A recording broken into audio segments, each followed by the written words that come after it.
अस्सलाम वालेकुम everyone. So welcome back to the new video. आज की वीडियो में हम डिस्कस करेंगे चैप्टर नंबर 2 क्लास 9 के नोट्स बुक के रिस्पेक्ट से, यानी कि जो क्वेश्चन आपको बुक में दिए जाते हैं उसका सॉल्यूशन अकॉर्डिंग टू बुक।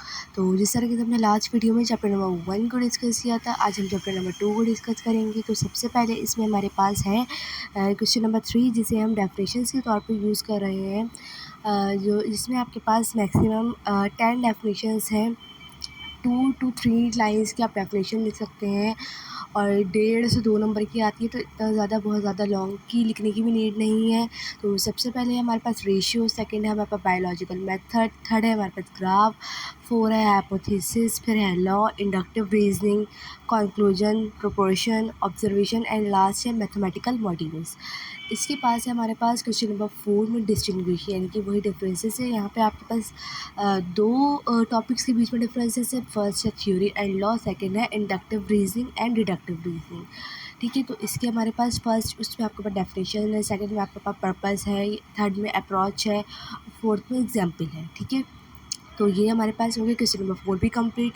अब है हमारे पास क्वेश्चन नंबर 5। तो क्वेश्चन नंबर 5 में आपके पास है शॉर्ट रीजनिंग, यानी कि ये आपके पास एज अ रीजनिंग क्वेश्चंस भी आते हैं। इसमें आपके पास ग्राफ फॉर्म में भी हो सकता है, कोई डायग्राम भी हो सकती है। ठीक है, तो फर्स्ट है हमारे पास theory is highly reliable scientific explanation why, कि थ्योरी जो है वो ज़्यादा रिलायबल क्यों है साइंटिफिक एक्सप्लेनेशन के अंदर। ठीक है, फिर सेकेंड है हमारे पास why biological sciences need mathematical modules, कि बायोलॉजिकल साइंसेस के अंदर जो है मैथमेटिकल मॉड्यूल्स क्यों कहे जाते हैं।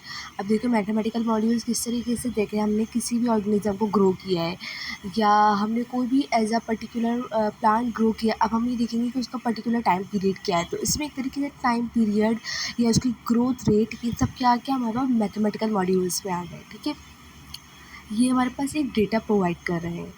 फिर है हमारे पास क्वेश्चन नंबर 3 के अंदर चार्ट बनाना है हमें। इसमें बायोलॉजिकल मेथड्स को देखते हुए सबसे पहले हम करते हैं क्वेश्चन, कि हमने क्या क्वेश्चन किया है। ठीक है, फिर हम उसके ऊपर रिसर्च करेंगे कि ये है क्या क्या चीज़ है, कहाँ से आई है, कैसे। फिर है हाइपोथेसिस, हम उसको एक तरीके से एनालाइज करेंगे, उसके ऊपर सोचेंगे कि ये चीज़ होती कैसे। देन एक्सपेरिमेंट, फिर उसको हम एज ए एक्सपेरिमेंट परफॉर्म करेंगे।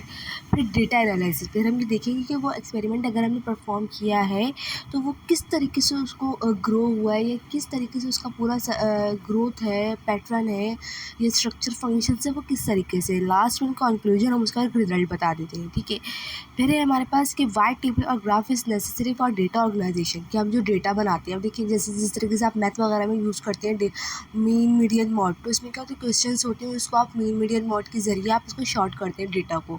तो ये क्या होता है, हमारे पास पैटर्न प्रोवाइड करता है हमें। ठीक है, हमें ट्रेंड्स के ऊपर काम करने में मदद देते हैं। It helps in communication.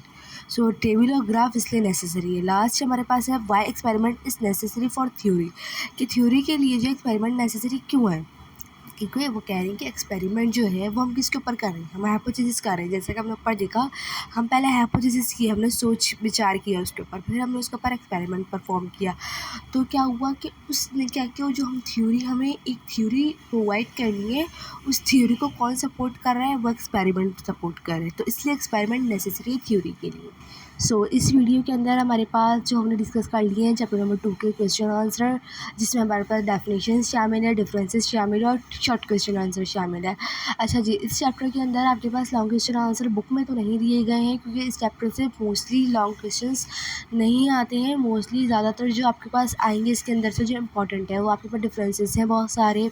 ठीक है, इसके अलावा डेफिनेशंस हो सकती हैं, और अब जैसे डेफिनेशंस में आपके पास इंडक्टिव रीजनिंग है बट डिडक्टिव नहीं है, तो वो आप इंपॉर्टेंट एक तरीके से याद कर सकते हैं। ठीक है, तो इस वीडियो में हमने मैक्सिमम हर कॉन्सेप्ट को क्लियर कर लिया है क्वेश्चन आंसर के रिस्पेक्ट से। अगर आपको कोई चीज़ समझ में नहीं आई है या किसी हवाले से आपको कोई प्रॉब्लम है तो आप कमेंट कर सकते हैं, हम उसको रिजॉल्व करने की कोशिश करेंगे। और अगर आपने अब तक के वीडियो को लाइक नहीं किया तो वीडियो को लाइक करें, कमेंट करें, शेयर करें and don't forget to subscribe.